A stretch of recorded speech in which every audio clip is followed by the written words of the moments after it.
UGC university granted commission ଏହାର କାମ କ'ଣ ଆଉ ଏଇଟା କ'ଣ ପାଇଁ ଦେଶରେ ବିରୋଧ ହେଉଛି ଏବଂ କ'ଣ ସେ ଲୋକମାନେ ଆକୁ ବିରୋଧ କରୁଛନ୍ତି ସେ ବିଷୟରେ ଆଜି ଆମେ ଡିସ୍କସ୍ କରିବା ପୂର୍ବରୁ ପ୍ରଥମେ ଜାଣିଯିବା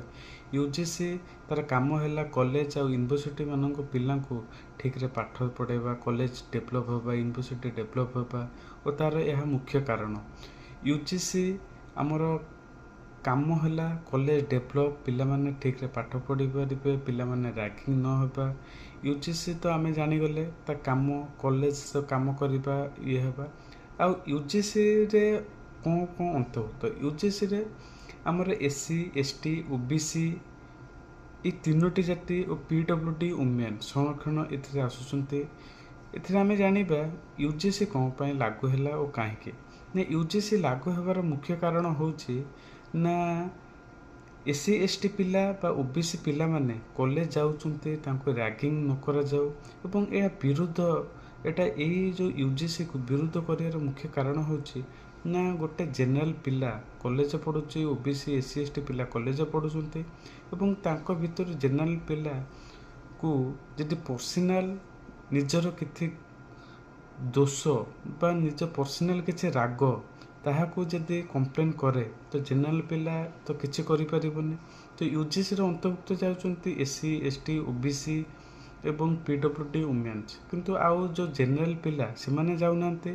ଏହା ଏହି କାରଣ ଯୋଗୁଁ ଦେଶରେ ବିରୋଧ କରୁଛନ୍ତି ଏ ଆଇନକୁ କିନ୍ତୁ ୟୁଜିସି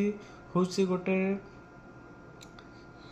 କିପରି ଲୋକମାନେ ଠିକ୍ରେ ପାଠ ପଢ଼ିପାରିବେ ଡେଭଲପ୍ ହେବ ସେଥିପାଇଁ ଆସି ଏବଂ 2008 ମସିହାରେ ଏହି ଆଇନଟି ଚାଲୁଥିଲା କିନ୍ତୁ ସେତେବେଳେ ଏସ୍ସି ଏସ୍ଟି ଥିଲେ ଓବିସି ନଥିଲା କିନ୍ତୁ ଏବେ ଯେଉଁ ଆଇନ ଆସିଲା ଓବିସି ଏଥିରେ ଅନ୍ତର୍ଭୁକ୍ତ ହେଲା ଏବଂ ଏ ଲାଇନ୍ ଏତେ କଡ଼ାକଡ଼ି ହେବାର କାରଣ କ'ଣ ନା ରୋହିତ ଆଉ ଗୋଟେ ହେଲା ପାୟଲ ଏଇ ଦୁଇଟି ଛାତ୍ର ଯେତେବେଳେ ତାଙ୍କୁ ରାଗିଂ କରାହେଲା ଏବଂ ସେପଟେ ମରିଗଲେ ଜାତିଗତ ଭେଦଭାବ କାରଣ ଯୋଗୁଁ ସେମାନେ ମରିଗଲେ ଏବଂ ସୁପ୍ରିମକୋର୍ଟ 2023 ମସିହାରେ ଏଇ ଲାଗିଥିଲା এই ଆଇନଟି ଆରମ୍ଭ ହୋଇଥିଲା ଏବଂ 2023 ମସିହାରୁ ଏପର୍ଯ୍ୟନ୍ତ ଏ କେସ୍ ଚାଲୁଥିଲା ତାଙ୍କ ଗାର୍ଡ଼ିଆନ୍ ମାନେ ରୋହିତ ଓ ପାୟଲର ଗାର୍ଡ଼ିଆନ୍ କହିଲେ କି ଯେ ଏ ଆଇନକୁ ବଢ଼ାବଢ଼ି କରାଯାଉ ଏବଂ ଲୋକମାନେ ଠିକ୍ରେ କେମିତି ରାଗିଂ ନ ହୋଇପାରିବେ ସେଥିପାଇଁ ଏ ଲାଇନ୍ ସରକାର ଆଣିଛନ୍ତି କିନ୍ତୁ ଜେନେରାଲ ପିଲାମାନେ ଏ ଆଇନ ବିରୁଦ୍ଧରେ କିଛି ଭାବୁଛନ୍ତି ଆମକୁ ଅନ୍ତରପାନ୍ତର କରାଯାଉଛି ସେଥିପାଇଁ ଏ ଆଇନକୁ ବିରୋଧ କରାଯାଉଛି ଏବଂ ଏ ଆଇନଟି ଭେଦଭାବ ହେବାର 2023 ଏବଂ 2024ରେ 118% ଥିବା ବେଳେ 2024 ଏବଂ